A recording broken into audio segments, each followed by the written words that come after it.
In the quiet, dusty town of Vadnagar, nestled in the gentle warmth of Gujarat, a young boy named Narendra Modi spent his formative years exploring the local temple, the bustling railway station, and the village's intricate network of narrow lanes. Born in 1950 into a family of modest means, but deeply rooted in tradition and a strong work ethic, his early life was shaped by the simplicity and rhythms of Vadnagar. Unlike bustling cities, Vadnagar was a place where the day began with the melodic sounds of temple bells and the earthy aromas of open markets. Life was simple, dictated by the cycles of trade, the celebrations of festivals, and the enduring strength of family bonds. For young Modi, childhood was less about material comforts and more about insatiable curiosity. He was a keen observer, absorbing every detail of the world around him. His father owned a humble tea stall by the train station, a place where trains regularly passed through Vadnagar, carrying a diverse array of travelers, merchants, and laborers. Modi often assisted in serving tea, handing out small cups amidst the swirling steam and the rhythmic clang of arriving trains. This simple task exposed him to a microcosm of India, conversations in various languages, news traveling across state lines, and fleeting encounters with people whose stories briefly intersected with his. It was a modest job, but one that broadened his understanding of India's vastness and diversity. Modi's schooling was a blend of discipline and imagination. Teachers remembered him as remarkably focused for his age, sometimes reserved, sometimes energetic, but always attentive. He thrived in debates, theater, and storytelling. He was drawn to the idea of serving others, not yet fully grasping the complexities of politics, but driven by a deep-seated sense of duty and purpose. His childhood coincided with India's quest to define its post-independence identity. Having gained independence just a few years before his birth, the spirit of nation-building permeated even small towns. Infrastructure was expanding, new industries were emerging, and social reforms were underway. Modi witnessed these changes from the sidelines, sensing that India was evolving into something greater than the sum of its parts. As he entered adolescence, Modi's curiosity extended beyond Vadnagar. He became an avid reader, exploring history, culture, spirituality, and the stories of great leaders, travelers, and philosophers. He was particularly captivated by concepts of self-discipline, national pride, and social reform. The idea of personal transformation fascinated him as much as the transformation of a nation. During these years, he became involved with the Rashtriya Swayamsevak Sangh RSS, a volunteer-based cultural organization emphasizing discipline, service, and community values. For Modi, the RSS represented a world where ideals were put into action. He participated in youth activities, attended training camps, and gradually integrated into the organization's culture. The principles he learned, punctuality, physical discipline, frugality, and the importance of community, would remain with him throughout his life. However, his path was not without internal conflict, a tension between his family obligations and a growing desire to dedicate his life to a larger cause. In his late teens, Modi made the difficult decision to leave home, embarking on a journey of self-discovery. He traveled across India, visiting ashrams, mountains, and riverbanks, encountering monks, teachers, and wanderers who offered diverse perspectives on purpose and identity. These years were not marked by dramatic events, but by introspection and the cultivation of self-reliance, discipline, and the value of silence. He returned to Gujarat occasionally, but remained committed to a path that was neither predictable nor bound to a fixed destination. He returned from his travels not with a grand revelation, but with a quiet conviction. He wanted to serve society in a meaningful way. Before we get into the main content, please consider subscribing to my channel, giving a like, leaving a comment, and share to support me in bringing more great videos to you. Thank you so much. Upon his permanent return to Gujarat, Modi joined the RSS as a full-time volunteer, known as a prakarak. The life of a prakarak was simple and austere, devoid of luxuries, with basic meals, constant travel, long hours, and deep community engagement. Modi embraced this routine wholeheartedly. His work brought him into direct contact with students, villagers, tribal communities, and local leaders. He learned the importance of listening before speaking, organizing people, and understanding the diverse needs of different groups. Gujarat was undergoing rapid change during these years. Urban centers like Ahmedabad and Surat were expanding, Industries were growing and political debates were intensifying. Economic opportunities were increasing, but so were social tensions. Through his grassroots work, Modi witnessed both progress and struggle, gaining a first-hand understanding of how policies affected real lives, how droughts impacted farmers, how education shaped children's futures, and how infrastructure like electricity, roads, and water systems influenced daily existence. Through the RSS, Modi connected with the Bharatiya Janata Party, BJP, a political party whose ideology and goals aligned with many of the values he had developed. Initially, he worked behind the scenes, organizing campaigns, coordinating volunteers, and building networks. Although not yet a public figure, his organizational skills earned him recognition within the party. By the early 1990s, as India began to liberalize its economy, Modi's responsibilities grew. He traveled extensively across Gujarat and neighboring states, learning the intricacies of political communication and decision-making. These journeys exposed him to the full spectrum of India, bustling megacities, vast rural plains, and coastal towns shaped by trade. India was undergoing major transitions, rising economic aspirations, shifting alliances, and debates over identity and development, which Modi observed from a perspective closer to ground than most national leaders. He engaged with workers, farmers, entrepreneurs, students, and religious groups, each offering a unique perspective on India's opportunities and challenges. Though he had yet to hold public office, Modi's influence within the BJP continued to grow. His ability to plan, mobilize, and strategize made him invaluable during elections. He was known for his tireless work ethic, unwavering focus, and remarkable ability to remember people, places, and details.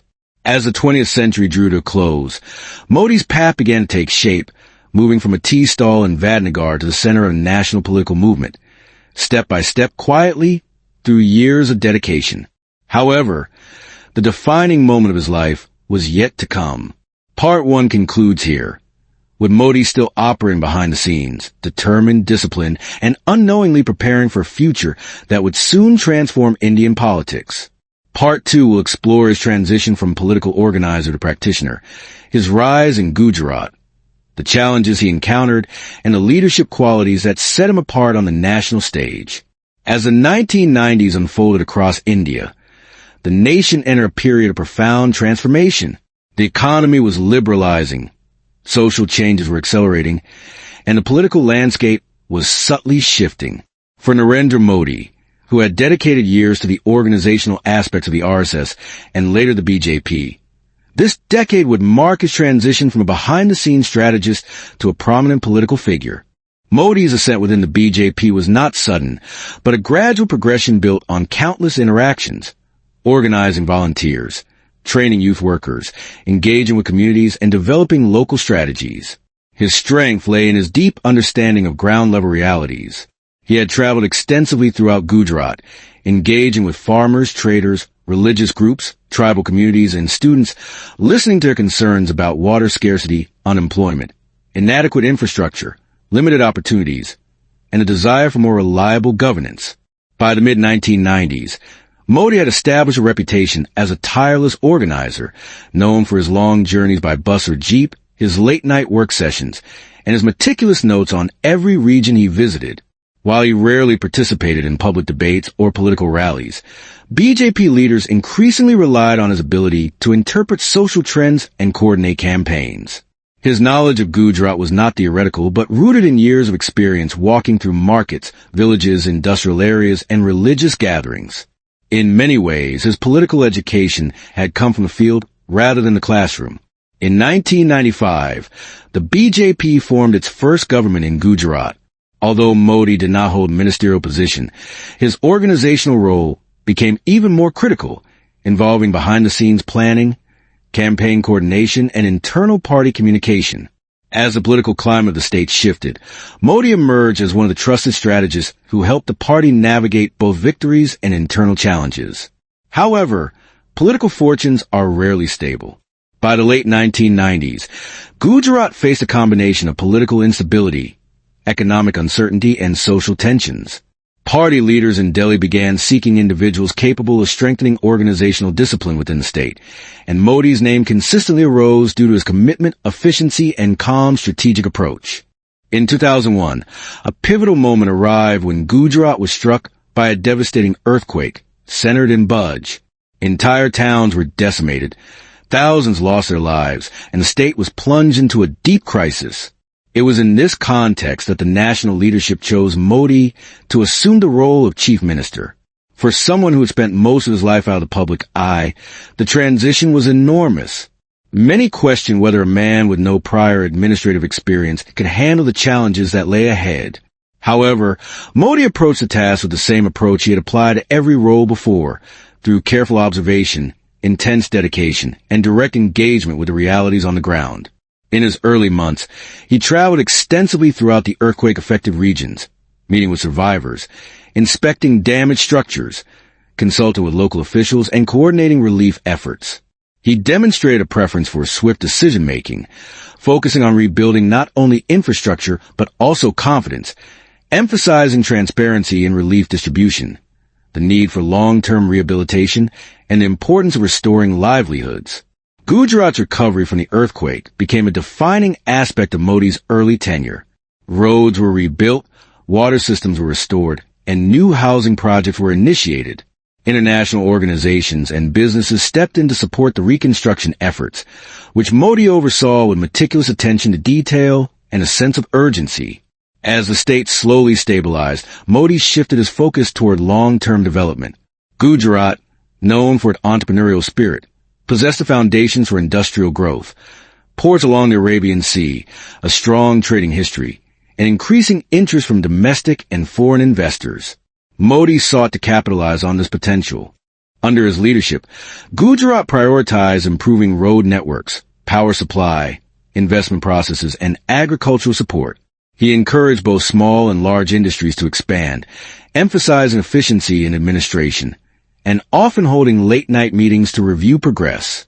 His governance style was characterized by precision, with a preference for updates, deadlines, and measurable outcomes. Simultaneously, he worked to promote Gujarat as a premier business destination, organizing summits to attract investors, industrialists, and global companies to the state. These events showcase Gujarat's infrastructure, workforce, and business-friendly policies. Over time, Gujarat's economic indicators began to improve, with new factories opening, ports becoming busier, and agricultural productivity increasing through irrigation projects. However, the political landscape remained complex, with leadership always accompanied by challenges and criticism. Modi's tenure saw social tensions, debates, and policy disputes, yet he maintained a consistent focus on development, administrative discipline, and economic growth. Between 2002 and 2010, Gujarat underwent significant transformation, with industrial corridors expanding, renewable energy projects emerging, and tourism campaigns promoting Gujarat's cultural heritage. These developments solidified Modi's reputation as a leader capable of driving rapid growth and managing large-scale projects. As his leadership became more visible, national observers began to take notice. Modi was no longer just a regional administrator, but a recognizable figure across India. His speeches, often centered on development and governance, reached wider audiences. His political profile rose as the BJP expanded its influence nationally. In Gujarat, he cultivated an image of determination and efficiency, someone who approached governance with a blend of discipline and ambition, spending long hours reviewing reports, meeting local officers, and visiting districts. To some, he was inspiring, to others, intense. But either way, he had become a dominant presence in the state's political sphere. By the early 2010s, India's political environment was undergoing significant change. The country was vibrant, restless, and filled with competing narratives: rapid urbanization, economic inequality, youth aspirations, technological expansion, and regional complexities. Voters were increasingly focusing on leadership qualities, economic vision, and administrative strength. Within the BJP, discussions quietly began about selecting a national figure for upcoming elections, with many leaders seeing Modi's experience in Gujarat, his development-focused approach, public appeal, and organizational background as qualities that could resonate beyond regional boundaries. However, Modi remained focused on his responsibilities within Gujarat and had never publicly stated a national ambition. His work was always grounded in the tasks immediately before him, construction projects, rural development, industrial policy, infrastructure planning. Yet history often unfolds faster than individuals anticipate. Part 2 ends at a moment of quiet transition, with Modi firmly established in Gujarat, widely recognized for his governance style, and increasingly noticed on the national stage. The next phase of his journey, one that would elevate him from a state leader to the highest office in India, awaits in Part 3.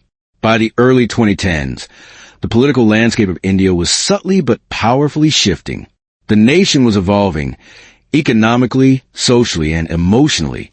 A generation of young Indians, shaped by technology and globalization, yearned for greater opportunities. Cities were expanding at an unprecedented rate, yet millions still lived in rural poverty. People were growing impatient with outdated governance models, seeking leaders who could deliver tangible results rather than empty promises. It was within this environment that the story of Narendra Modi began its transition from regional leadership to national prominence. Throughout his tenure as chief minister, Modi had become renowned for his emphasis on development, efficiency, and economic growth. Gujarat's transformation, characterized by industrial corridors, modern highways, improved power supply, and investment summits, had attracted attention across India. Journalists, business leaders, and political observers began visiting the state to understand the forces at play. The term Gujarat model gained currency, sometimes with admiration, sometimes with skepticism, but always with curiosity. However, Modi remained deeply immersed in his day-to-day work, prioritizing infrastructure planning over political maneuvering and dedicating long hours to meetings with administrators, engineers, entrepreneurs, and farmers. Yet even he could sense a change in the atmosphere. More and more people from outside Gujarat sought to meet with him. His speeches began reaching larger online audiences. Newspapers ran profiles on him, and television debates mentioned his name with increasing frequency. At the national level, the government in New Delhi faced mounting criticism. Economic growth had slowed, inflation burdened families, and corruption scandals dominated headlines. Public frustration grew, erupting in protests across major cities. India found itself at crossroads, seeking a leader who could inspire confidence, restore momentum, and bring clarity to a complex era. Within the BJP, internal discussions intensified. The party needed a figurehead for the future, someone who could connect with the youth, possess administrative experience, and embody discipline and determination. Modi's name emerged repeatedly, with some senior leaders openly supporting the idea, while others hesitated, unsure whether his strong personality would unite or divide the party. However, as months passed, the momentum behind him grew steadily. Meanwhile, Modi continued to travel across India for organizational work. Whenever he visited states outside Gujarat, crowds unexpectedly swelled. People who had never met him felt familiar with his story. The tea seller's son who rose to become chief minister, the tireless worker who spoke of development rather than dynasties. His speeches blended personal anecdotes with broader visions, linking his humble beginnings with the aspirations of ordinary citizens. For many young Indians, his story resonated deeply. For business communities, his focus on infrastructure and investment seemed promising. For party workers, he represented years of dedication, rising through discipline rather than privilege. In 2013, the BJP officially declared Modi as its prime ministerial candidate for the upcoming 2014 elections. The announcement marked a turning point, not just for Modi, but for Indian politics. For the first time in years, the national debate shifted sharply toward leadership style, vision, and administrative capabilities. Modi's campaign began with an energy India had rarely witnessed. He traveled to every corner of the country, megacities, small towns, tribal villages, coastal ports, and remote mountain regions. His rallies attracted thousands, sometimes tens of thousands, who gathered long before his arrival, waiting under the hot sun, monsoon rains, or chilly nights, eager to hear his vision for India's future. At each rally, Modi spoke with a cadence that felt both firm and conversational. He spoke of jobs, development, roads, electricity, small businesses, technology, empowerment, and national pride, framing the election as a choice between stagnation and transformation.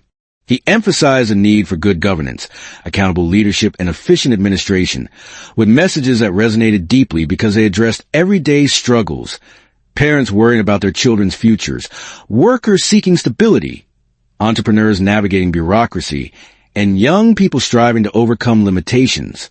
While supporters celebrated his style, critics scrutinized his policies, governance record, and ideological leanings.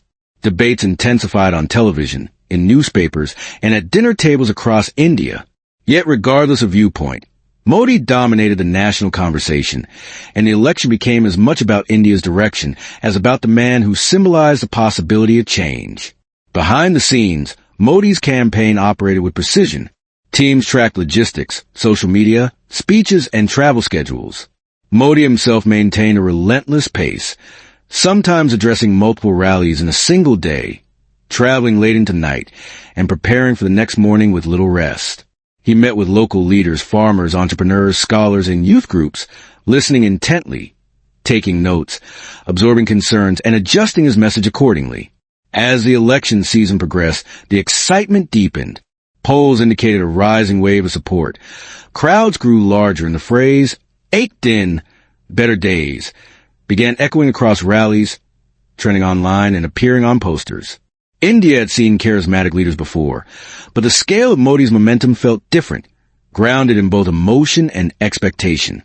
Then came May 2014. When the election results were announced, the nation watched with rare intensity.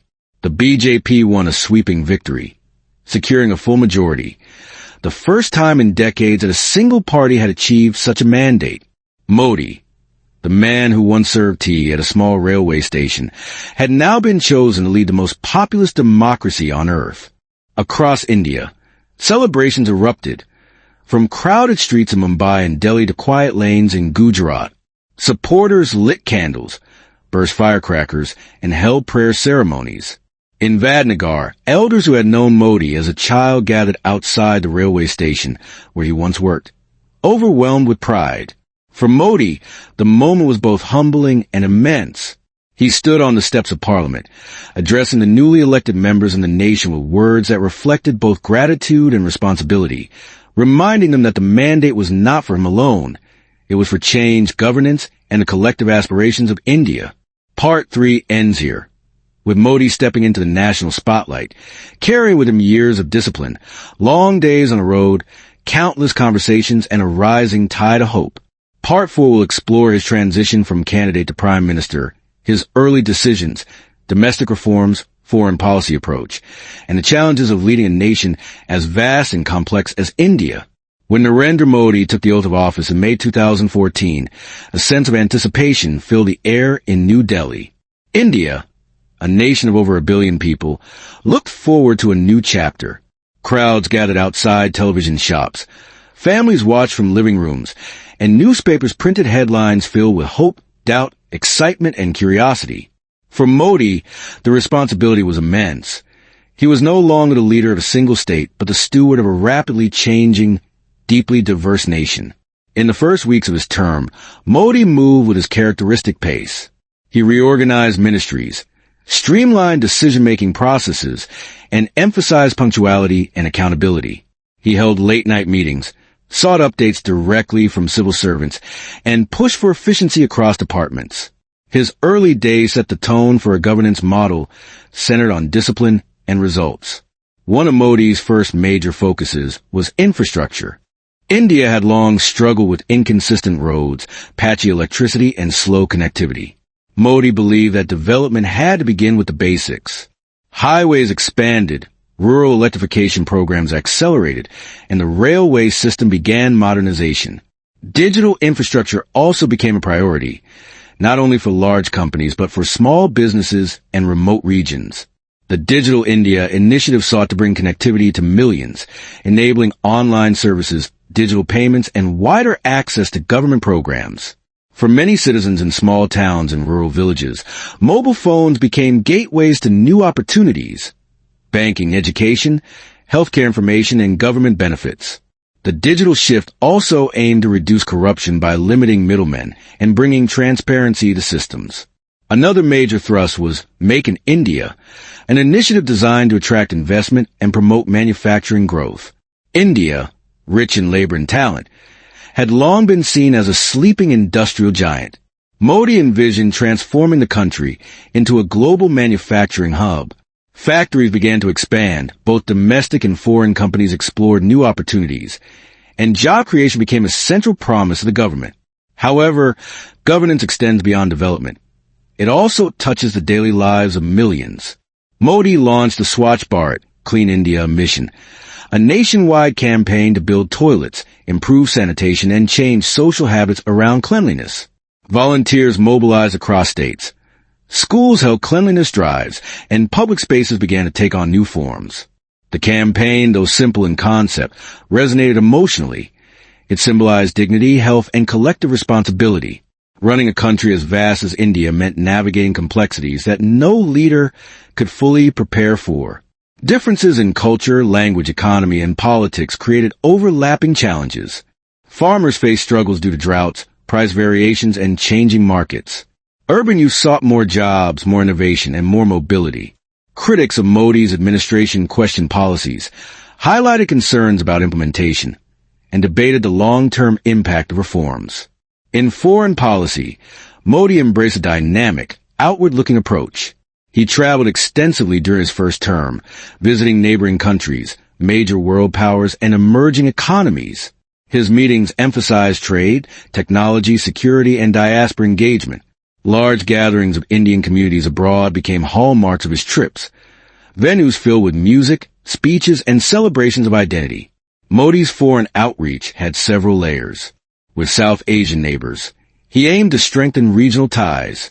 With Western nations, he sought partnerships in technology, defense, and investment. With Asian powers, he pursued energy security and infrastructure cooperation. India's global presence grew, and Modi's diplomatic style brought visibility to the nation in international forums. Domestically, his administration launched financial inclusion programs, opening millions of bank accounts for citizens who had never been part of the banking system. Insurance schemes expanded safety nets, and LPG gas connections reached rural households. Many of these initiatives aimed to bridge long-standing socioeconomic gaps. However, the political climate was not without turbulence. Public debates intensified, media landscapes grew polarized, and ideological disagreements surfaced more prominently. Modi remained a central figure in these discussions, admired by many for his clarity and drive, criticized by others for decisions they felt required more sensitivity or deliberation. This duality was part of modern Indian democracy, where vast diversity inevitably led to strong contrasts in opinion. In 2016 came a moment that would become one of the most widely discussed decisions of his tenure: demonetization. One evening, Modi announced that 2 major currency denominations would no longer be legal tender. The decision aimed to curb black money, counter corruption, and push India toward digital transactions. Across the country, people lined up at banks and ATMs, adjusting to the sudden change. Supporters praised the move's boldness, while critics questioned the disruption it caused. Regardless of interpretation, demonetization became a defining image of Modi's approach: decisive, sweeping, and geared toward long-term systemic shift.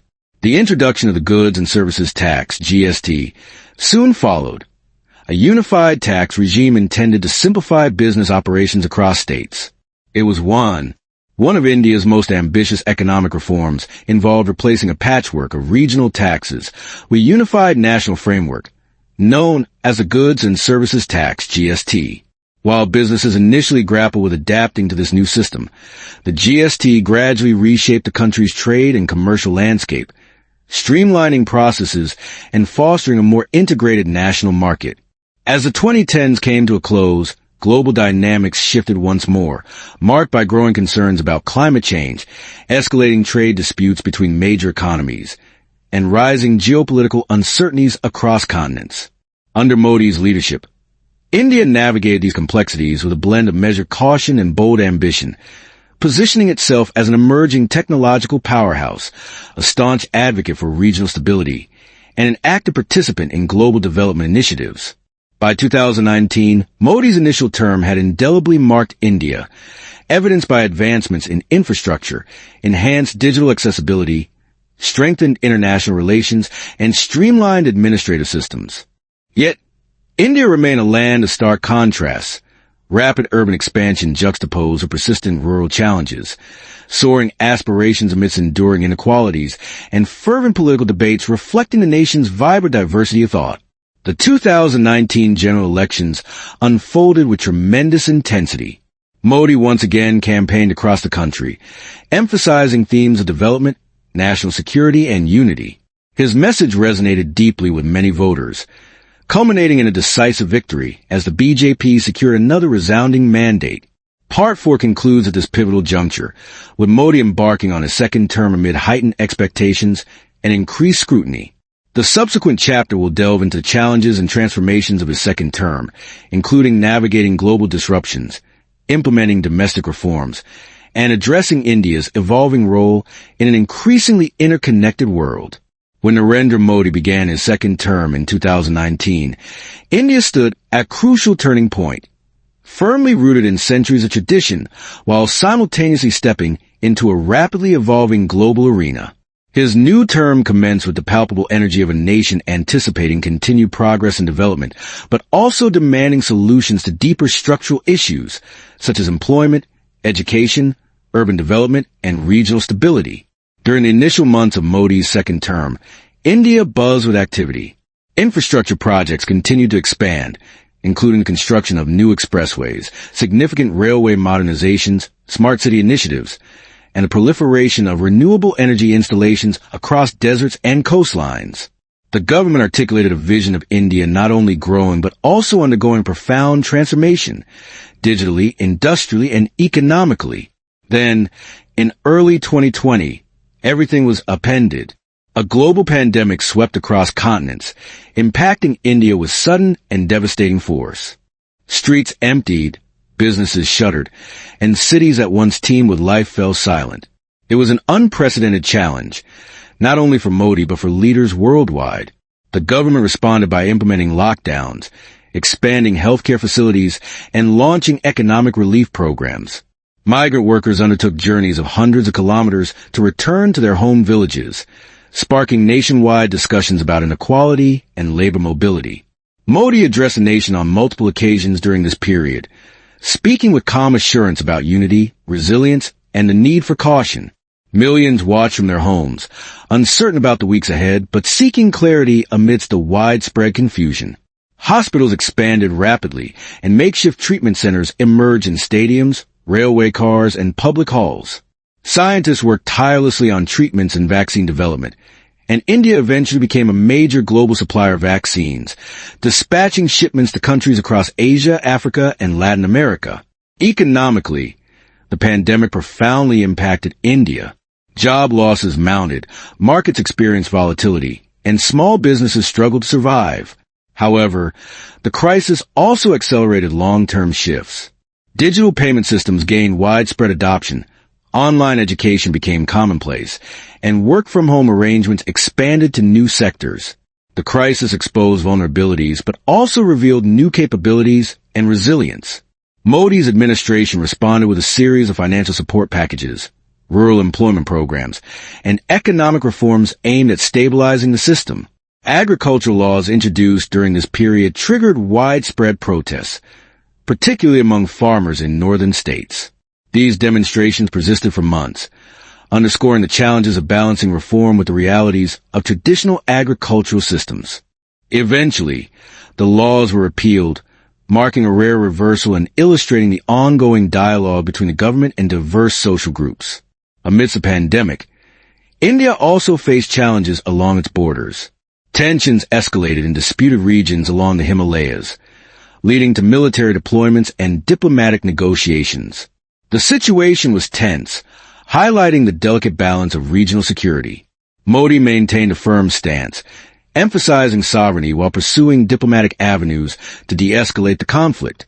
As the world gradually emerged from the grip of the pandemic, India began to regain momentum, placing renewed emphasis on manufacturing, technology, and supply chain diversification. Global companies sought alternatives to existing hubs, and India positioned itself as a viable destination for investment. Policies were implemented to encourage semiconductor production, electric vehicle manufacturing, green energy development, and digital infrastructure expansion.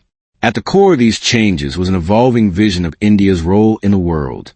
Modi's international engagements intensified. He participated in global summits, engaged in trilateral and quadrilateral dialogues, and sought deeper partnerships in trade, defense, and technology. The Indo-Pacific region assumed heightened strategic importance, and India found itself playing an increasingly central role. Technology emerged as a cornerstone of India's modern identity. The India Stack, a digital framework connecting identity, banking, and public services, expanded significantly. Millions of citizens access government programs and services using a fingerprint or mobile scan. Startups flourish in cities such as Bengaluru, Hyderabad, Pune, and Delhi, creating a dynamic ecosystem of innovation. Modi frequently spoke of a new India, where digital empowerment could bridge historical inequalities and unlock opportunities for future generations. However, progress remained uneven. Rural regions continued to grapple with infrastructure gaps. Unemployment remained a pressing concern, particularly among young people. Debates grew more vocal on issues of freedom, diversity, and social harmony. The media landscape became increasingly polarized, with strong opinions expressed on all sides of political debates. Modi remained a central figure, admired by many for his decisive leadership, questioned by others regarding the scope and impact of his reforms. In a democracy as vast and diverse as India, contrasting viewpoints were inevitable. Nevertheless, his influence continued to shape national conversations, policy decisions, and India's foreign policy posture. In 2023, India surpassed China to become the world's most populous country, a symbolic moment that underscored its demographic potential but also its immense responsibilities. With a young population, the country faced both opportunities and challenges to generate employment, cultivate skills, and support urban growth while safeguarding environmental sustainability. Modi's administration launched further initiatives in renewable energy, infrastructure corridors, and climate commitments. Solar parks expanded across the country, and green hydrogen emerged as a strategic priority. India balanced economic development with environmental sustainability, recognizing that climate change was no longer a distant threat, but an immediate reality. Internationally, India's stature continued to grow. It hosted major summits, mediated global issues, and expanded humanitarian assistance to other nations. The world increasingly viewed India not merely as a market, but as a strategic player. Modi's diplomatic engagements, whether in bilateral discussions or global conferences, helped to project India's evolving identity onto the world stage. Back within India, life continued with familiar contrasts. In bustling cities, metro trains teemed with daily commuters, markets pulsed with energy, and universities overflowed with young minds aspiring to opportunities. In tranquil villages, farmers tended to their fields, women formed self-help groups, and elders engaged in political discussions beneath banyan trees. The diversity of India, linguistic, cultural, and spiritual, remained its constant heartbeat. As Modi approached a decade in national leadership, India stood transformed in many respects. More digitally advanced, more assertive on a global stage, and more ambitious economically. Yet, persistent challenges remained, including inequality, environmental pressures, ongoing social debates, and the intricate task of balancing rapid modernization with the preservation of cultural continuity. Part 5 concludes here, not with definitive resolution, but with an acknowledgement of continuation. Modi's leadership and India's narrative are still unfolding. The nation progresses forward, sometimes with urgency, sometimes with caution, guided by millions of individual hopes, struggles, and dreams. After all, history is not a singular event. It is a long and winding path shaped by people, choices, and time. And India, under Modi's era, continues to walk that path toward a future that is still being written.